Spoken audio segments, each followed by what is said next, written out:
You see, somehow the world will change for me and be so wonderful. Live life free there. In 5, 4, 3, 2. Hey, I'm Nathan Kress, and you're tuning in to Wzra TV. Hi, Nathan. How are you? I'm great. It's good. So can you tell me, how did you decide acting is what you wanted to do?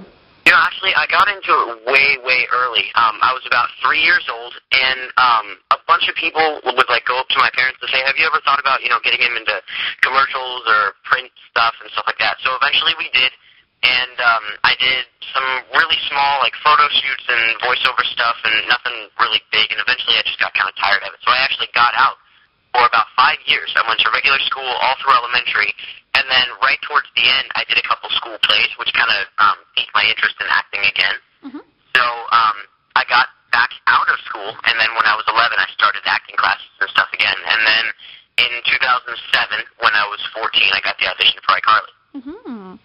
So how did the audition process go? It was actually kind of a weird story, because I actually thought I didn't really do that well in the audition. Really? Because a lot of the time when there's multiple scenes, Mm-hmm. they'll just have you read the first scene if they think that you don't have, the right look, or if there's something that they don't know, would work with the chemistry or whatever, and they actually had me do that. They had me read the first scene, so already I was kind of like, oh, thanks. But then, actually, when I got done with the first scene, they had me read all the rest of them. So I didn't really know quite what that meant, so it was totally a mystery until I found out that I got the call back, and then after that, they kept narrowing down the guys that they wanted to play Freddie, and then we did a screen test, or a pre-screen test, and then a screen test, which actually did the scenes with Miranda and Jeanette, so we all met for the first time there. Oh. And then after that, we waited a couple days and found out I got the job, and then we rehearsed a couple days later. That's great. So can you tell me, are you anything like your character Freddie at all? Yeah, I would definitely say so. We're both pretty into the whole tech thing. He's definitely far more advanced than I am. There's no way that I could run an entire web show by myself. Uh-huh. So he's definitely quite the nerd. You know what? No, nerd's a bad word. He's a tech geek. In my opinion, geeks are cooler than nerds. Mm-hmm.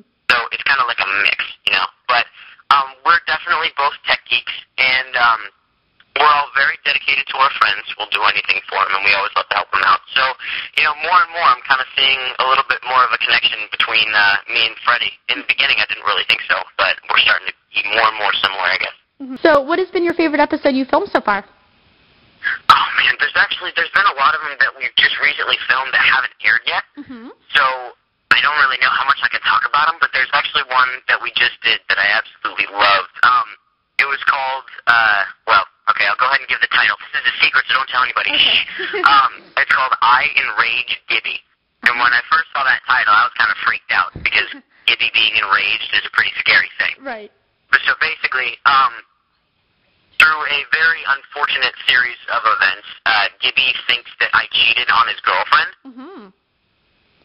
No, I made his girlfriend cheat on him through me. I don't really know how to explain that. Uh-huh. But basically, he sees something that wasn't the way it was, and then he gets really mad, and he wants to fight me. Oh my. So I have to figure out a way to get out of the fight, because he's actually, an amazing kickboxer. Uh-huh. So I have to figure out a way to get out of it, and that was such a funny episode. Noah Monk, who plays Gibby, did such a great job. Oh, wow. I look forward to that episode. I can't wait to see it. Yeah. Yeah, I can't either. Can we expect to see Carly and Freddie together in any future episodes? Actually, again, I don't know how much I can talk about this, but yes, in a future episode you will see some pretty distinct Carly-Freddie interaction. Uh-huh. I think your fans will be definitely excited, because that's something everybody wants to see. Oh, yeah. Seriously, there's a Sam and Freddie getting together and a Carly and Freddie getting together battlefield right now. Right. There's two factions. There's SETI and Creddy. Uh-huh. So for each one. Uh-huh. So there's everybody, they watch an episode, and then they psychoanalyze it. Oh, look at the way Freddie looked at Sam, and look at the way that Sam cheated Freddie, So Right. they look at every single thing and try to figure out if those are clues to see which one is going to happen. Right, exactly. So it's pretty funny to watch them try to figure it out when there was in no way any intention of giving subliminal clues. Right. Yeah, Spencer and your mom on the show make such a good connection together, as a couple. Yeah, I'm starting to see that, actually. Especially in the movie. Yeah, they really got the team up together and, work as a little unit. So who knows what direction that relationship could take. Right. Now, going from TV shows into movies now, how was it filming Gym Teacher, the movie? That was great. It was such a different experience for me because I had never actually filmed a full-length feature before. I go to Japan, but that was just kind of 3 episodes sort of strung together. Right. So this was a totally different method of filming. We went up to Vancouver for a month, which was so beautiful. I love Vancouver. So we went up there, and we did a bunch of table reads where we read the script all the way through. It was like 150 pages, so it was really long. Wow. And, the biggest difference was that it was basically a 1-camera operation, where iCarly is a 4-camera operation. Mm-hmm. So the shooting is very different. Like, you'll do an entire scene one way, and then you'll do the entire scene again zoomed in closer, and then you'll do the entire scene again looking at someone else, and then you'll do that again closer at someone else. Uh-huh. So rather than having all 4 cameras getting different angles, you have 1 camera doing all the angles. So it's definitely a different shooting method, but it was really, really cool to see, the direct comparison. Right. So, it was a really, really interesting experience, and I definitely learned a lot. Uh-huh. Now, you can choose between movies or TV shows, right? Like, do you have a favorite you like doing better? Oh, boy. Oh, man. You know what?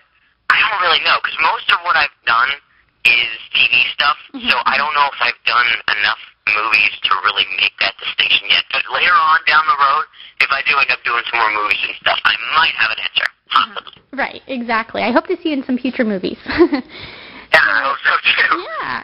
If you weren't acting, what do you say you'd be doing? Man, it's always kind of a running joke in my family that my fallback plan, if the whole acting thing wasn't working out, that I would be a masseuse. Because when I was homeschooled, I would always have my lunch break during I Love Lucy on, like, Channel 11. Uh-huh. And when they do that, in the middle of the day, they always air those commercials for, like, college courses and, like, night classes and stuff. Right. And there was one called Bryman University, and their big thing was massage therapy. And that commercial would come on all the time when I was watching TV. Oh, you're kidding. So one day, I told my mom, if this whole acting thing didn't work out, I wanted to go to Bryman and I wanted to be a masseuse. So that's been the joke of the family as my fallback career. I mean, it'd be kind of fun, but kind of unrealistic. Just a little bit. Exactly. Gosh, what a sign. Yeah. How was it having David Archuleta and Fred as special guests on iCarly? That was so much fun. I love the episodes where we have guests because there's such a cool, energy on set and everything. David was really, really cool. We actually only got to hang out with him for one day because he was only technically in one scene. So he came in at lunch break and started learning his lines real fast. We didn't have too much time to hang out, but when we were on set, he was really, really cool. It was really nice to see that he's such a down-to-earth, humble guy. So that was really fun. But then Fred, he was actually there the entire week. I see. So we all got to hang out a lot. So he's also a really, really cool, down-to-earth guy. Oh, so it was great working with them both. That's great. Now, can you tell us, how can your fans get in touch with you? Do you have, like, a Twitter, MySpace, YouTube, any of those? Yeah, I have a MySpace, which is myspace.com/NathanKressOfficial. And there's actually been a lot of people who make URLs very similar to that and tell people that my profile got hacked and that they should add that one instead.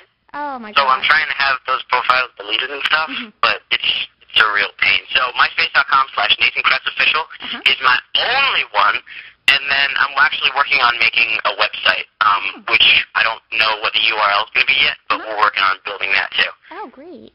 And Twitter, you don't have a Twitter? Okay, see, here's the thing.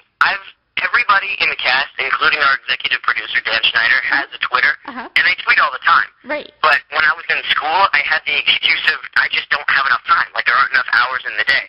I don't know how they did it, but somehow they did. But now that it's summer, I'm being kind of pressured into Twittering, so I don't really know. Like, okay, I have one.